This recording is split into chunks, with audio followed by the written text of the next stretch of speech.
കണ്ണൂരിൽ യുവാവിന്റെ മരണം ഭക്ഷ്യ വിഷബാധയെ തുടർന്ന് എന്ന സംശയം. കന്യാകുമാരി സ്വദേശിയായ ദീപു ആണ് ചികിത്സയിലിരിക്കെ മരിച്ചത്. ഇയാൾ ഷവർമ്മ കഴിച്ചിരുന്നതായും വിവരമുണ്ട്. ഫെലിക്സ് വിവരങ്ങളുമായി ചേരുന്നുണ്ട്. ഫെലിക്സ്, കാര്യങ്ങൾ സ്ഥിരീകരിക്കുന്നുണ്ടോ?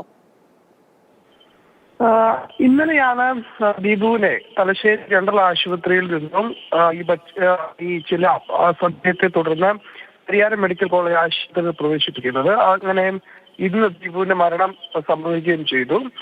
ഡോക്ടർമാർ പ്രാഥമികമായി വിലയിരുത്തുന്നത് ഭക്ഷ്യവിഷബാധയാകാം എന്നതാണ്. പക്ഷേ പോസ്റ്റ്മോർട്ടം റിപ്പോർട്ട് പുറത്തു വരേണ്ടതുണ്ട്. ഒപ്പം തന്നെ ചില ടെസ്റ്റുകളുണ്ട്. ആ പരിശോധന ഫലങ്ങളും പുറത്തു വന്നാൽ മാത്രമേ ഭക്ഷ്യവിഷബാധയാണോ എന്ന് സ്ഥിരീകരിക്കാൻ കഴിയൂ. പ്രാഥമികമായി ഭക്ഷ്യവിഷബാധ എന്ന സംശയമാണ് ഡോക്ടർമാർ പങ്കുവയ്ക്കുന്നത്. അതിൽ പ്രധാനപ്പെട്ട കാര്യം, ഇയാൾ കന്യാകുമാരി സ്വദേശിയാണ്.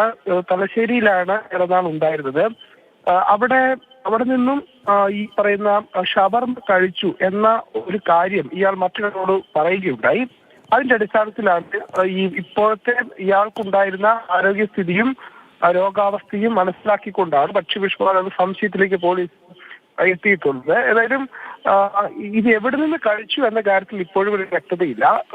ഇപ്പോൾ ഏതായാലും ഡോക്ടർമാർ പോസ്റ്റ്മോർട്ടം റിപ്പോർട്ട് വന്നതിന് ശേഷം ഇത് സംബന്ധിച്ച് കൂടുതൽ ഭക്ഷ്യവിഷബാധ ഏറ്റാണോ മരണം എന്ന് തുടങ്ങിയ കാര്യങ്ങളിൽ സ്ഥിരീകരിക്കേണ്ടതായിട്ടുണ്ട്. പരിശോധനകൾ തുടരുക തന്നെ ചെയ്യും. ഫെലിക്സ് ആണ് വിവരങ്ങൾ നൽകിയത്.